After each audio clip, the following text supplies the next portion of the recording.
Yeah. Sometimes I get so mad, there's no controlling me. My thoughts get so bad, I'm like... 1. You will hear a student and an advisor talking about facilities at a college. First, you have some time to look at questions 1 to 5.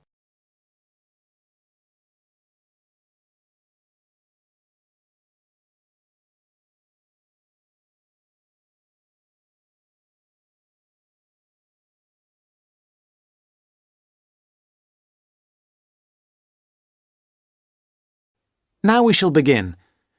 You should answer the questions as you listen, because you will not hear the recording a second time.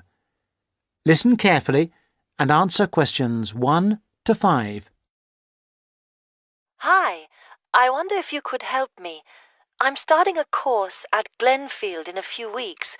I was just a bit worried about what facilities there will be and what I'll have to do. I'm especially interested in health and welfare stuff. Certainly. We normally send out a copy of our leaflet, Staying Healthy at Glenfield. I'm not sure why you haven't had it. Well, could you answer a few questions for me? Firstly, I'm wondering about how I get a doctor when I arrive. Well, you can register with the University Health Centre on North Campus. And do I have to pay for that?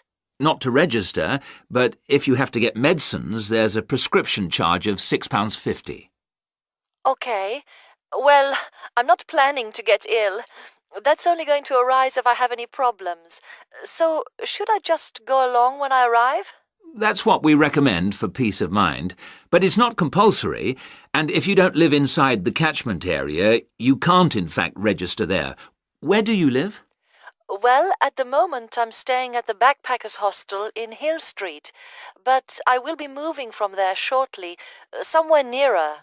Well, there's a map at the centre which shows you the area that the university practice can accept people from. It's what we call the yellow zone. If you live outside that area, you have to find another medical centre to register with. It sounds like I'll only qualify after I move. I think you might be right. Then, in addition to the health centre, there's a free counselling service for all students situated on the North Campus. You don't have to register. They also have drop-in sessions. I say it's free, but that's only for up to 8 sessions. Beyond that, they normally refer people elsewhere. Sounds serious. Well, it's not just for big problems. People go there for advice on housing, workload, whatever, really. They can even arrange financial help. Is it confidential? Absolutely.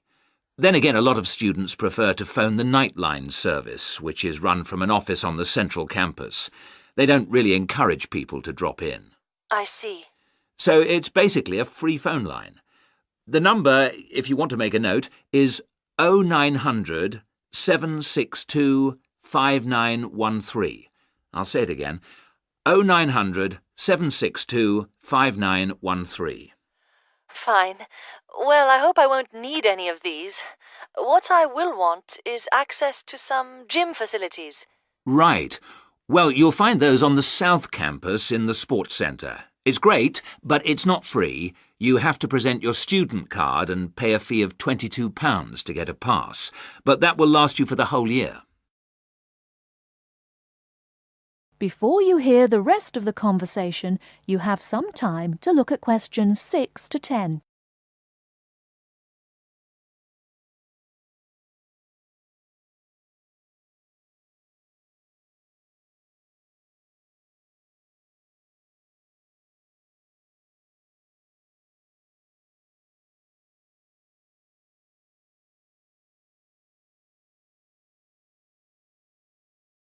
Now listen and answer questions 6 to 10. Is this information on the website? I'm afraid not. I can send you some leaflets or even resend the whole information pack if you give me your details. Could you send the whole information pack, please? Yes, that's fine. I'll have to take down some details. Could you tell me your full name? Sonia Orr. S-O-N-Y-A. Y... No. I'll spell it. SONIA. Then or is ORR. Or. OK. And you said you were on Hills Road? Yes, but don't send it there as I'm about to move. I'll give you my new address, which is 22 Winter Gardens. That's Glenfield. And the postcode? Oh, yeah. That's GF23 9BQ. Fine. Now, we're doing a bit of data collection about who uses our services at the moment. Can I just ask a few more questions? Yes, that's fine. OK.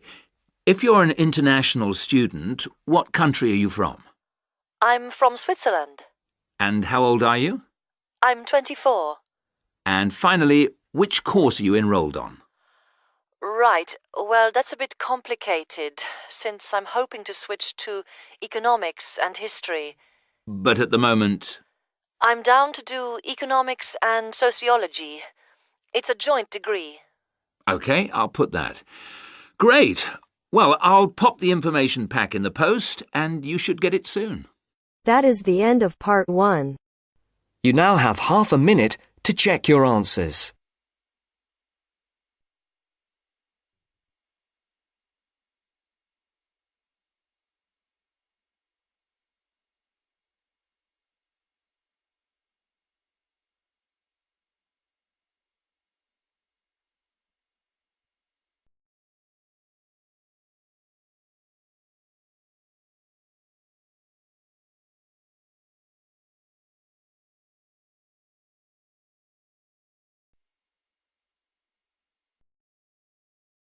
Now turns to part 2. Part 2. You will hear a lecture on bird migration. First, you have some time to look at questions 11 to 17.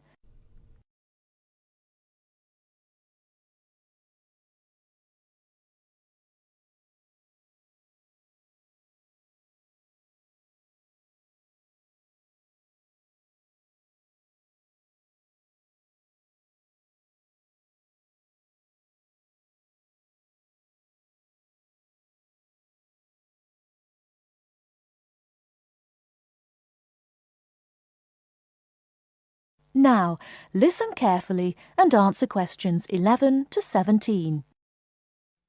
My lecture this evening will focus on the migration of birds. That is, how birds fly in big groups from different parts of the world at certain times of the year.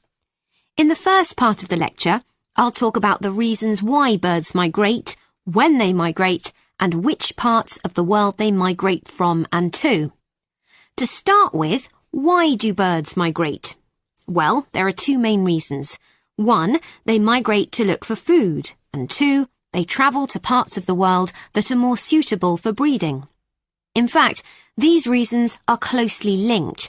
As you can imagine, when birds are breeding, they need extra food to feed their young. And in the spring, in the cooler climates of Europe, there is a lot of food for birds, especially insects. So, generally, during the spring, birds fly up from the tropics, which are hot, to cooler climates in the north. They stay there for a few months to bring up their young. And then, when the weather in the north gets cold in the winter, they fly back to warmer climates in the south. Now I'd like to talk a bit about how global warming has affected bird migration.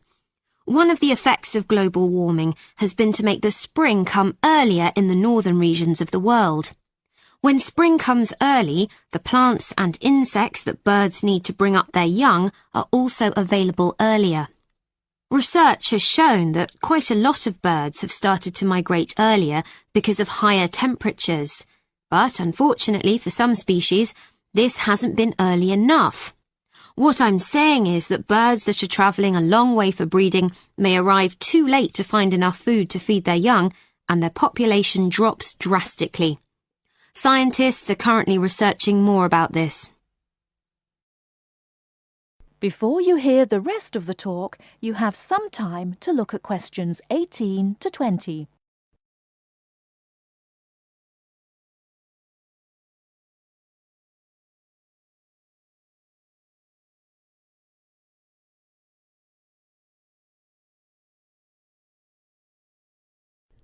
Now listen and answer questions 18 to 20.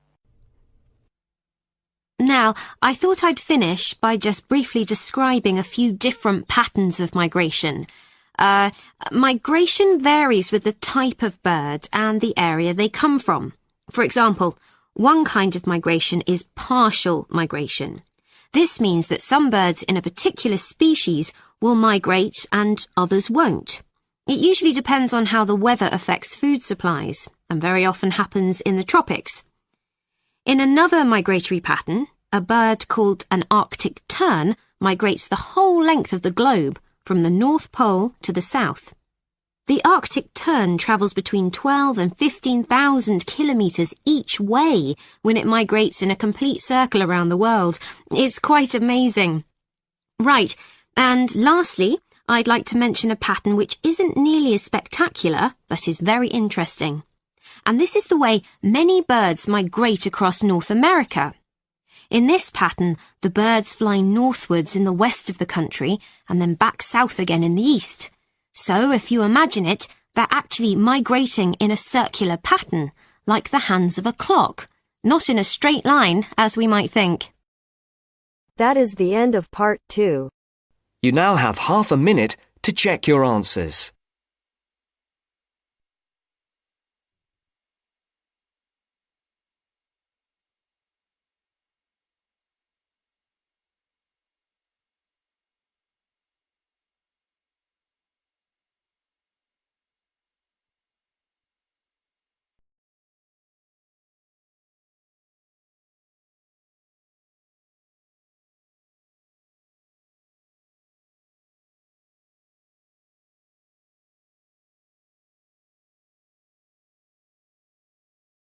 Methods course.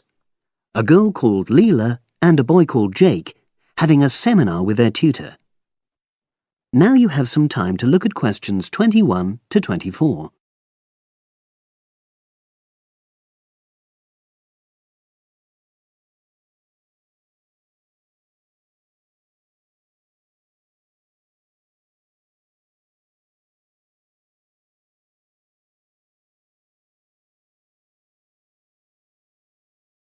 Now listen and answer questions 21 to 24.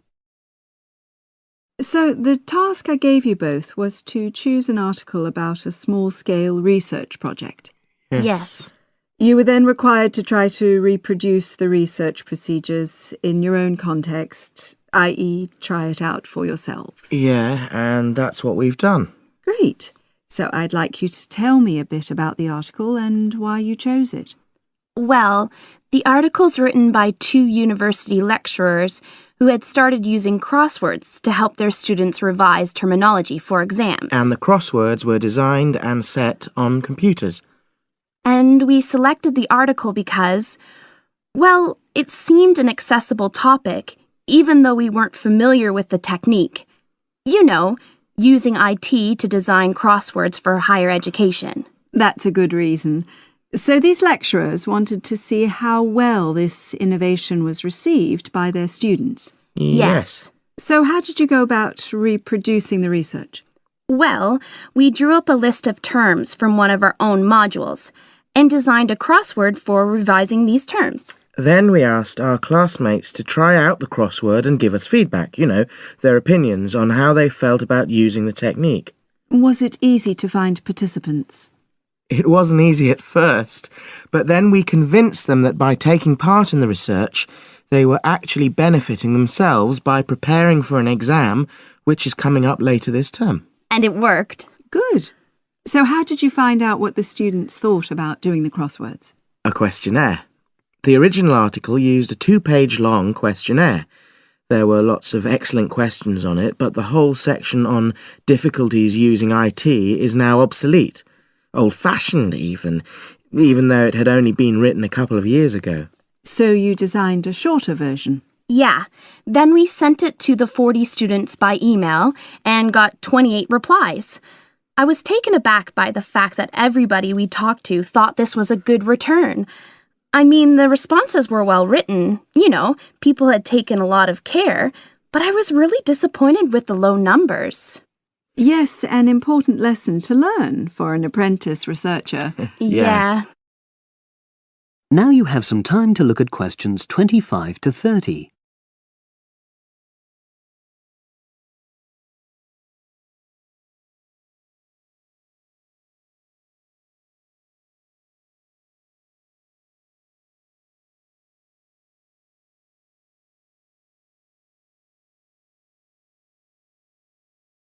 Now listen and answer questions 25 to 30.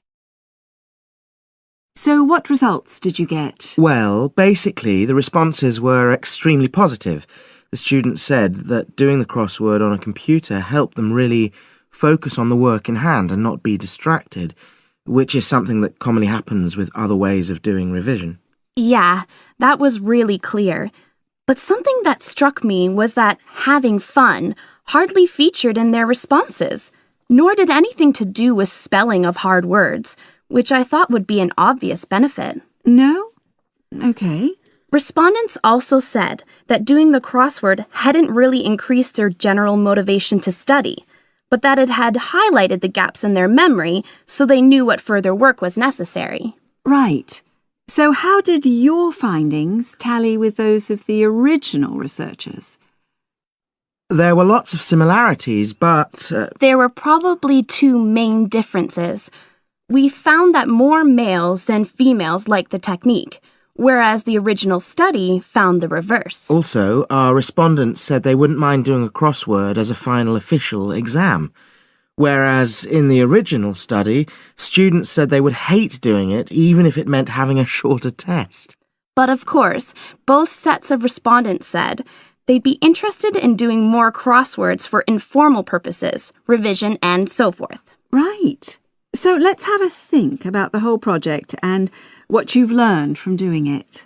Well, it was very time-consuming. Yeah, and I don't think we managed that aspect very well.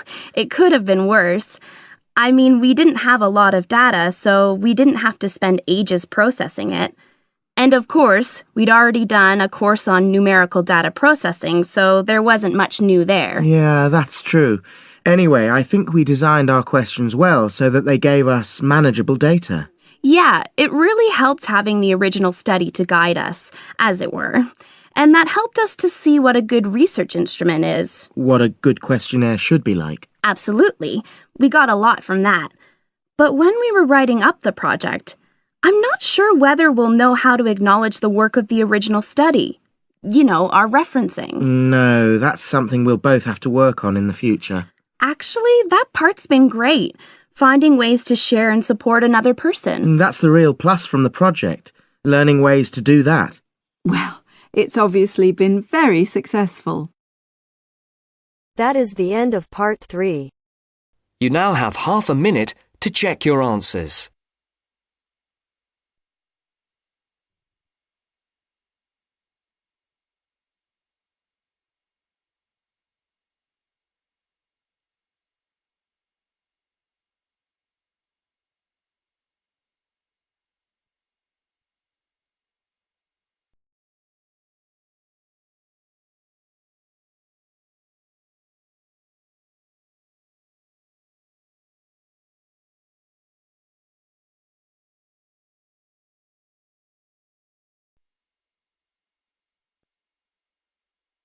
Now turns to part 4. Part 4. You will hear a lecturer in education talking about some experiments done in the USA to investigate the effects of reducing class sizes. First, you have some time to look at questions 31 to 40 on pages 71 and 72.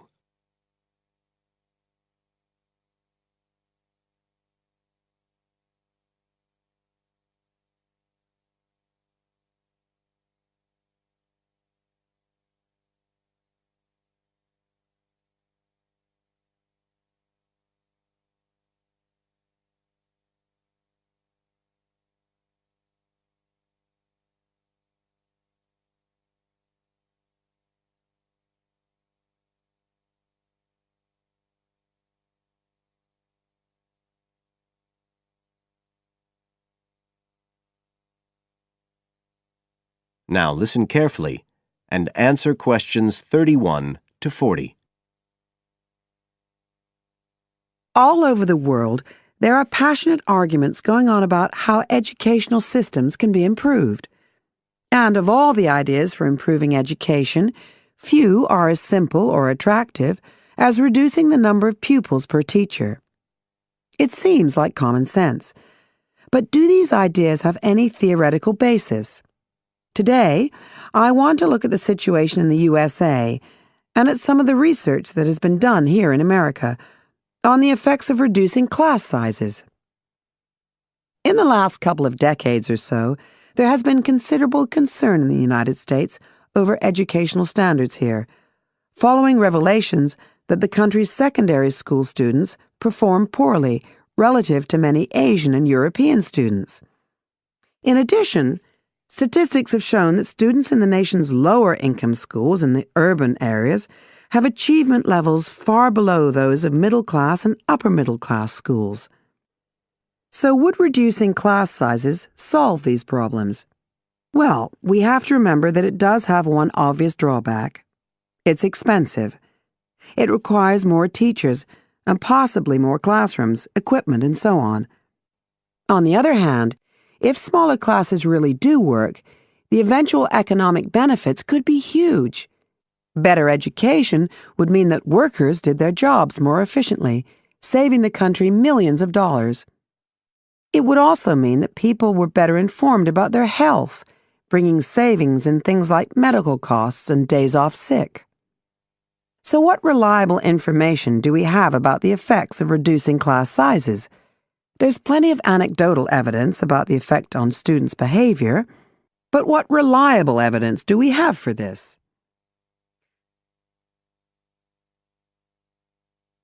Let's have a look at 3 research projects that have been carried out in the USA in the last couple of decades or so.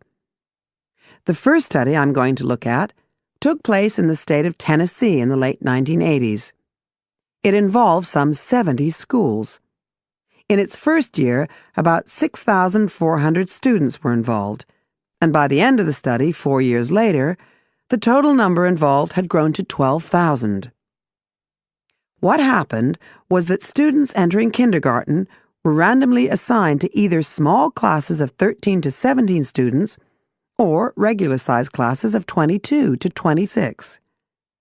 The students remained in whatever category they had been assigned to through the 3rd grade, and then, after that, they joined a regular classroom. After the study ended in 1989, researchers conducted dozens of analyses of the data. Researchers agree that there was significant benefit for students in attending smaller classes, and it also appears that the beneficial effect was stronger for minority students. However, there's no agreement on the implications of this. We still don't know the answer to questions like how long students have to be in smaller classes to get a benefit, and how big that benefit is, for example. The second project was much larger and took place in California. Like the Tennessee study, it focused on students from kindergarten through to grade 3, but in this case, all schools throughout the state were involved. The experiment is still continuing, but results have been very inconclusive, with very little improvement noted. And the project has, in fact, also had several negative aspects. It meant an increased demand for teachers in almost all California districts. So the better-paying districts got a lot of the best teachers, including a fair number that moved over from the poorer districts. And there were a lot of other problems with the project. For example, there weren't any effective procedures for evaluation. All in all, this project stands as a model of what not to do in a major research project. A third initiative took place in the state of Wisconsin at around the same time as the California project began, and it's interesting to compare the two. The Wisconsin project was small. Class sizes were reduced in just 14 schools, but it was noteworthy because it targeted schools at which a significant proportion of the students were from poor families, compared with California's one-size-fits-all approach. Analysts have found that the results are very similar to the Tennessee project, with students making gains that are statistically significant, and that are considerably larger than those calculated for the California Initiative. Now, I'd like to apply some of these ideas to the latest